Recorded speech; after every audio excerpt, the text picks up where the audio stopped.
In tech, honestly, I feel like a lot of the perception is my co-founder, Jessica, and I, we don't fit the mold. Like, we don't look like tech founders. We don't come from a technical background, and therefore we don't use all the right language and the right words sometimes. I have never had so many people actually think that I can't do this. And that's like a red flag to a bull. We're like, well, we'll show you. Excellent. But it just makes me realize like how deep that kind of perception is of technology and who can access it. Welcome to SheEO.World, a podcast about redesigning the world. I'm your host, Vicki Saunders. In each episode, you'll hear from SheEO Venture founders, women who are working on the world's to-do list. These innovative business leaders are solving some of the major challenges of our times. Sit back and prepare to be inspired. Hi, I'm Lucinda Hartley. I'm co-founder of Neighbourlytics, which is a social analytics platform for neighbourhoods. And our goal is to create cities that people love and feel connected to. Hi, it's great to have you here. Thanks for joining us today, Lucinda. Thanks, Vicki. It's a pleasure. We're so excited to be in Australia these days, and to have you in the first cohort is amazing. Yeah, it's not so close to Canada. No, it was wonderful to have SheEO also expand the movement to our region too. So amazing. So can you tell us a little bit about how you got to creating Neighbourlytics? Like, tell us a little bit of your story. Where did you start off in your career? Yeah, so my training is in urban planning, and I have actually, in a kind of geeky way, wanted to be an architect or urban planner my whole life. I grew up living in cities all around the world, and from that experience, I guess I saw how places connected people and culture in really unique ways. And I wanted to initially be an architect because I saw this great opportunity to create these spaces that would connect people. And I ended up studying urban design and planning because that was an even broader way to do that. But the challenge that I found when I started working is that urban planners spend a lot of their time focusing on designing physical environments, and especially on very detailed things. So I spent some years of my life designing concrete details. And while someone needs to design concrete details, I found that incredibly frustrating, and it didn't really meet my objectives of how we really design places for people. And what are concrete details? Like, what do you mean? Like actually designing the concrete specification. So how wide the gap is so it doesn't crack, what kind of aggregate goes into the concrete. Yeah. Actually concrete details. Got it. Okay. Yeah. Detailing. Actually, there's like quite a famous stadium in Melbourne, the MCG. And if the Australians visit there, pay attention to the width of the concrete gaps around there, because that's my work. Okay, concrete details. Here we go. Yeah. And look, someone needs to do that. It's important. It's important that the concrete doesn't crack. But I was much more interested in sort of a systems approach of cities and how people were connected. So I left that and went through a sort of a series of changes, and ended up working with United Nations, with UN Habitat, based in Southeast Asia and then in Kenya, and was working mostly with informal settlements on either urban upgrading or slum resettlement. And that I learned so much from that experience. It's really totally reframed how I think about urban development. I mean, working with people who have no land, no resources, but are still so incredibly innovative in how they solve problems. I really saw from that the power of community really changes everything. That if you have organized, strong communities, even if you don't have anything else, there is so much power for change. And so when I came back to Australia several years later, I was really curious to see how we could embed some of that community-led thinking into our urban development processes in Australia, and did that for a number of years through a social enterprise that I started called CoDesign Studio, and they're still around doing fantastic work. And CoDesign exists to help the property and planning sectors improve their social outcomes through a whole range of strategy and training and knowledge projects. And I learned a lot from that experience. It was kind of my first venture. So there was a lot of kind of, I guess I learned about impact, but there was also I learned about growing teams and managing profit and loss statements and various things like that. But the big challenge that I found through all of the different career journeys, whether it was through, consulting or the UN or social enterprise, was that we just weren't measuring the right things when it came to city outcomes. So cities have really good information about how fast traffic is going, how high buildings are, the air quality. But when it comes to people and culture, we virtually have no metrics, and it makes it really hard to create change because, we can't manage what we can't measure. And with my co-founder, Jessica, this was a question that we kept asking ourselves, like, how can we really create change? We started to explore measurement as a tool for driving change, because if we can measure how good or often how bad our social outcomes in cities, then we have a benchmark for changing them. And so that led us to launch Neighbourlytics 2 years ago, which is a social analytics platform for neighbourhoods. We use big data and social data to measure the social and cultural life of neighbourhoods. Wow. I mean, that sounds fascinating. And obviously, let's kind of get underneath that. So, like, what are we not measuring that we should be measuring? Yeah. So when I look around in the city that I live in now, in Melbourne, 1 in 3 people don't know their neighbours. Loneliness has now been declared like an emergency state. It's as likely to kill you as smoking or heart disease. And you can't divorce issues of loneliness and social isolation from neighbourhoods. They fundamentally connect to each other. We don't really understand how those things work or the difference between our decisions and how people behave, then it's very hard to create change. So the things that we try and measure are levels of social connection, of cultural activity, of the economic and business life of a neighbourhood or its community assets and strengths. For every neighbourhood, we bring in more than 1 million data attributes and analyse those to create metrics around well-being, essentially, but that well-being in a very holistic way of looking at the economic function of a neighbourhood, of its community assets, of its social connection and cultural life. Wow. Okay. So did you started this in Melbourne specifically or across Australia, or like, how did you get started with the idea? Yeah, so we're working around the world already because this is one of the great exciting things about having a digital product. But we began in Melbourne. We really had been talking about metrics for a number of years and not really knowing that was going to end up being a new business. We applied for an accelerator called She Starts, run by Blue Chili out of Sydney. We didn't see ourselves as tech founders at all. Like I didn't even really know what a startup was. Like I was entrepreneurial, definitely. I'd always been involved in starting businesses, starting initiatives. But, my brother's a software engineer and I just looked at what he did and thought that looked so boring. I don't ever want to do that. So I just, tech was something that was kind of a bit of a black box for me. But then when this accelerator came up, it must have been just on my Facebook feed or something. It was called She Starts and it was just for female entrepreneurs. And they were saying like, you don't have to be technical. If you've got an idea.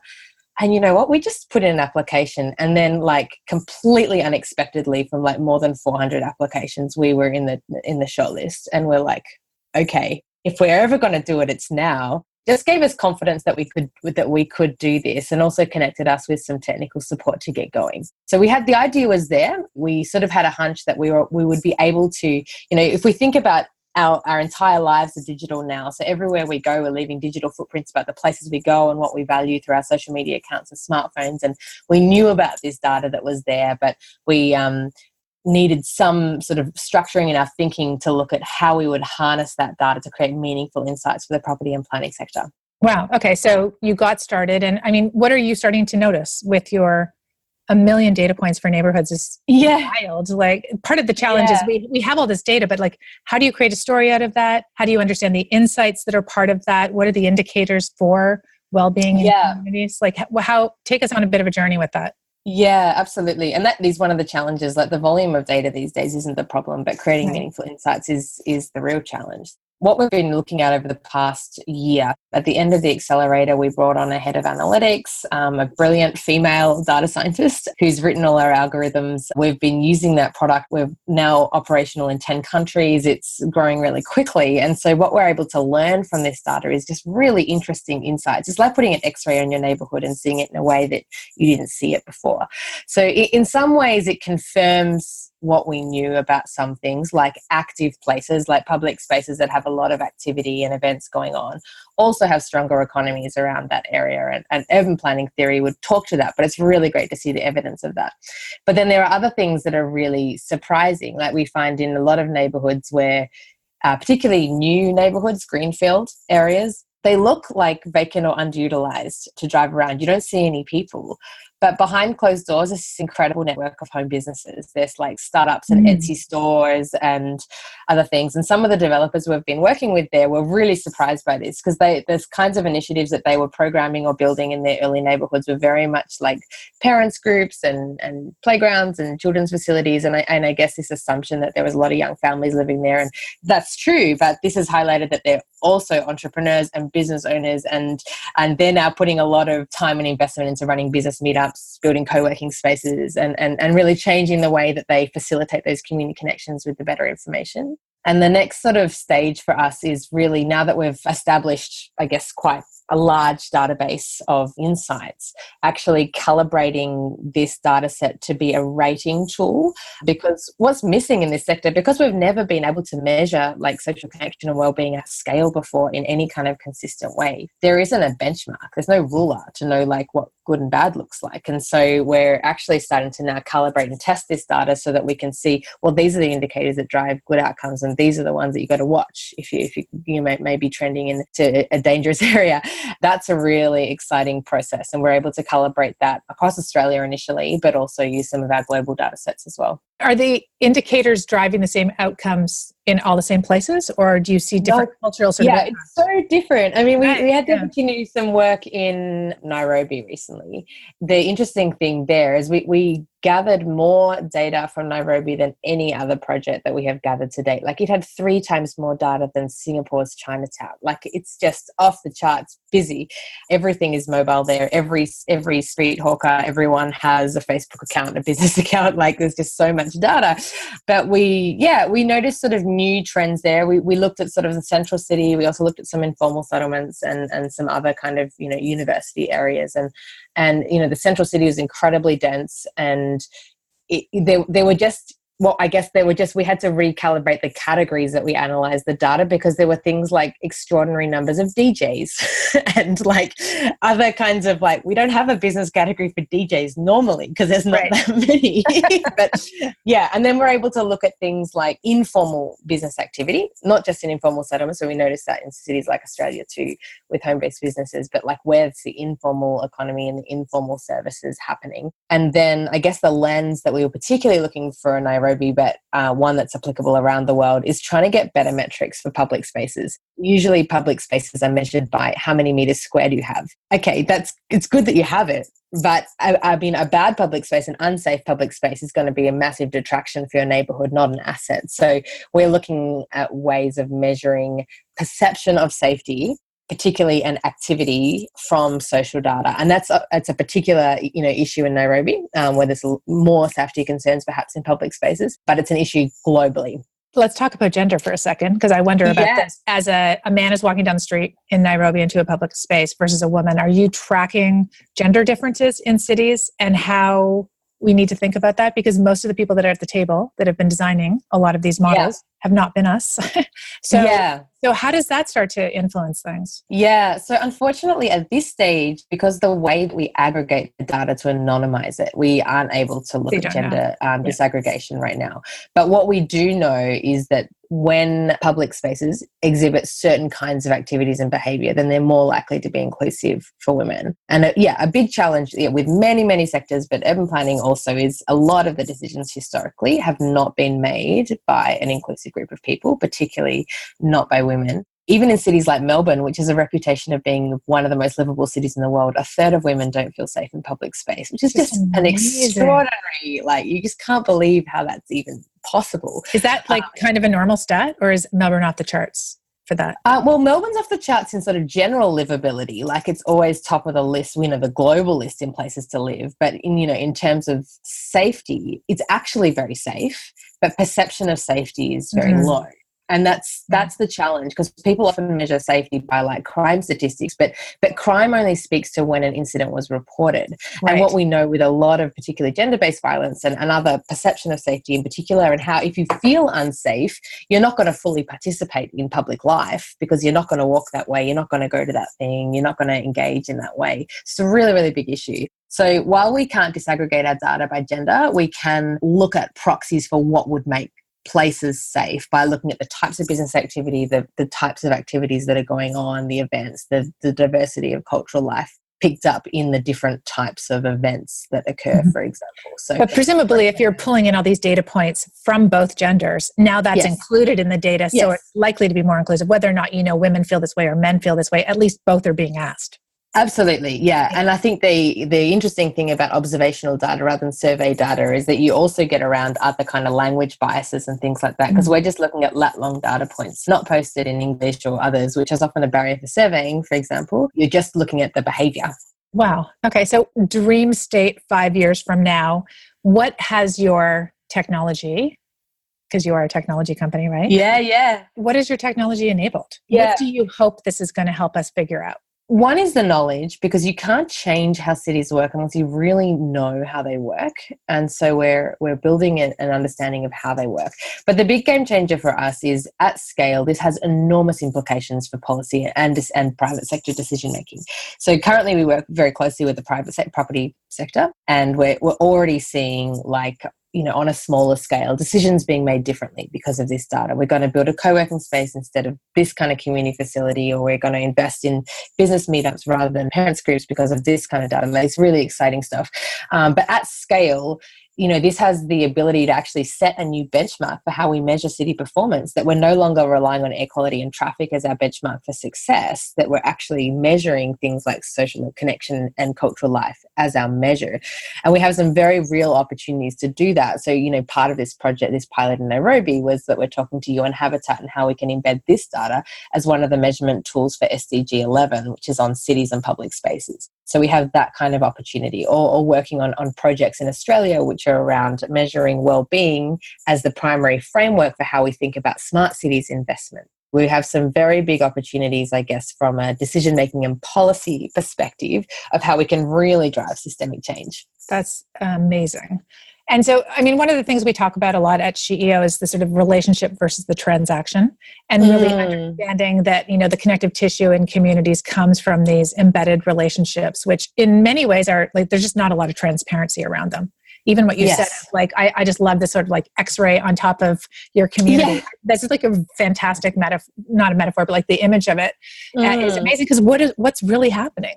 What are people actually doing? I think about this all the time in my community. I live in Toronto, in Canada, and I walk down the street now and coffee shops are full all day long. And I'm what are all these people doing? Which is amazing, though, because it's the gig economy and all the new ways people are working. But to have a sense of the health in my community, I wanted to know that. I want to know what that looks like. Do you imagine that this information will sit in some kind of dashboards for us to look at what are the pain points in our communities and how can we help?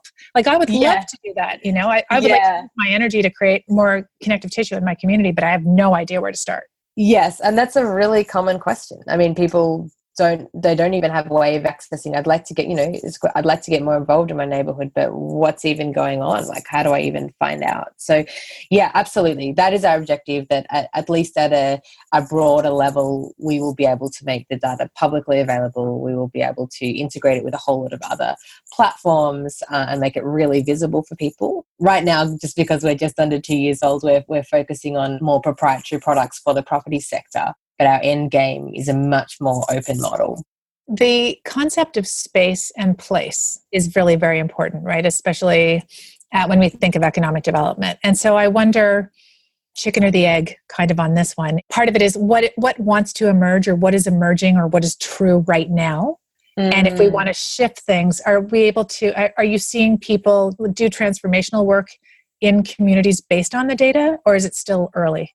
It's early in that, neighborhoods move and, iterate, pivot, etc. slowly. So we have a year's worth of data, and we've seen changes in that time, but we suspect that the real change is still to come. But in terms of the chicken and egg, I like to think of places as hardware and software, and you need both. You need the bones of the hardware of the place, but it doesn't mean anything unless you have the software, the people, and the cultural life. Traditionally, we have this, I say we as the urban planning sector have this kind of build and they will come kind of mentality. If we get the streets just right and the houses just right, etc., it's going to be great. But the reality is that people are messy and unpredictable, and they don't behave exactly how you want them to behave. And that approach never works. So you need a much more kind of collaborative model that actually really values the human sort of side of neighborhoods. And interestingly, if you can have a neighborhood which has software without the hardware, like say a market or something, like a pop-up market or something, is a very ephemeral, which is just people with not much infrastructure, and it works.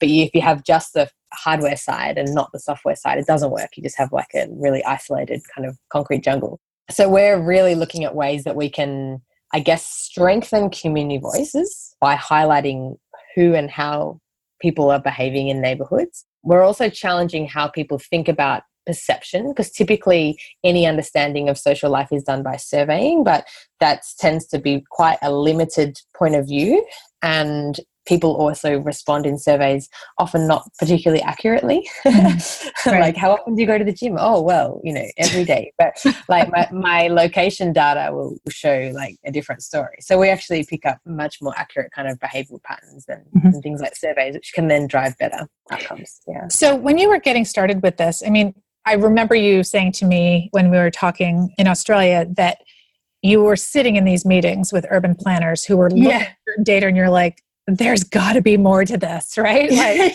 they're missing all of this stuff.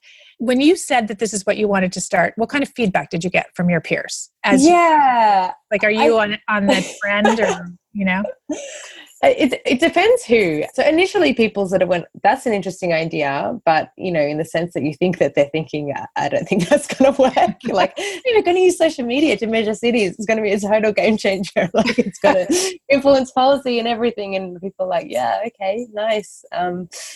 That's a good idea. And I still think that the data analytics is, especially social data analytics, is so new that it requires a fair amount of understanding to really trust that data. And I understand that because I've been on that journey myself, but I now really do trust it, and I think we should increasingly trust it because it's only becoming more robust. So there's that kind of side, but I think what I have found working in tech as opposed to working in property and consulting is I have never, not recently, had people not really question that I could do this. In my early career, designing concrete, like actual concrete details and things like that.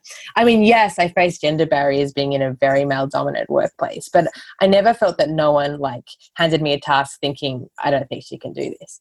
In tech, honestly, I feel like a lot of the perception is my co-founder, Jessica and I, we don't fit the mold. Like, we don't look like tech founders. We don't come from a technical background, and therefore we don't use all the right language and the right words sometimes. I have never had so many people actually think that I can't do this. And that's like, it's like a red flag to a bull. We're like, well, we'll show you. Excellent. But it just makes me realize like how deep that kind of perception is of technology and who can access it. Literally, it is such a competitive advantage to be a woman in the world right now, from my perspective, because all these ideas we come up with, people are like, what are you talking about? That's the craziest thing I've ever heard. Why would anyone do that? And you're like, awesome. If you don't understand this, I'm on the right path. Because it's almost like I personally feel like we have to redesign almost everything that's out there in the world.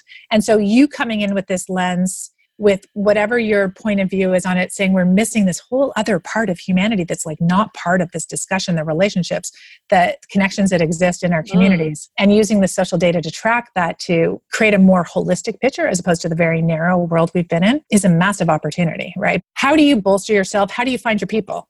How do you find those people around you who lift you up as you're going through this process? Because it's obviously isolating sometimes. Yeah, absolutely. SheEO is a massive opportunity in that way. We've already been able to connect with so many people, and we're only just, a few weeks in. I can't wait. We just closed our first seed investment round, and interestingly, all of our investors are women, almost all. Amazing. Very senior, very experienced women in the property sector and in other aligned industries. And that was kind of actually not by design, but when we actually, set up our cap table recently to finalize it, we're like, they're all women. Yay! Yeah, basically. So they're a huge support. Certainly, like She Starts and other programs like that have helped, I guess, give us some confidence and networks in the technical sector that we really didn't have before, and we're still involved in that. I mean, I think you're right that it is a definite advantage to be a woman right now. There's so many different ways that we're able to access support. It doesn't mean that it's easy, but I do feel that we have an increasing network of people that we can draw on Yeah. But I think partly for me, it's really just more about the perspective too, right? Like there's literally half of the brain of the planet has been missing all this time, right? That's so right. we get to kind of like bring it in and share a different perspective. There's a lot of things that have been missed, right? Yeah. A lot of like incredible things. And I wonder a lot about that, finding your people along the way and how challenging that was. So you were in the property sector. How hard was it to get that first person to go, oh my God, this is amazing. It makes sense to me. Yeah, initially, I guess the very, very first people, we had some amazing early adopters who really worked with us from the beginning, but it's probably been the next kind of early majority, which is still kind of, you get sort of questioning looks and things like that. And it's part the product is new and crazy, but it's also part that we don't fit the bill. And I think that is actually the greater challenge that we're finding, is that even though we have a lot of support and networks to really help us navigate startups, there's this kind of set of rules, that you're meant to sort of follow, that you're meant to do things this way and that way. And, a lot of them just make good business sense, but sometimes you just go, well, like, why? Why do we need to do it that way? So don't do that. There really needs to be a valid reason. I mean, if it doesn't feel right, if it feels confusing, it's not you. Yeah, it's definitely, don't do that. Run the other direction. So UN Sustainable Development Goals. Can you talk a little bit about how big of a problem is SDG 11? Like how big of the challenge is that? And what are the things that are going to crack that open? So I had the opportunity, like when I was working with UN Habitat in my early career, to be involved in shaping some of the indicators of SDG 11. I was appointed to what they called at the time a youth advisory board, where they had 12 youth advisors from around the world involved in some of those discussions, which is just an extraordinary opportunity. The particular working group that I was part of was around public space. SDG 11 has a lot of different ones. But the big debate at the time was, should there be a sustainable development goal on cities at all? And the argument was, well, currently half the world lives in cities, and by 2050, depending on which metric you use, 70 or 80% of the world is going to live in cities.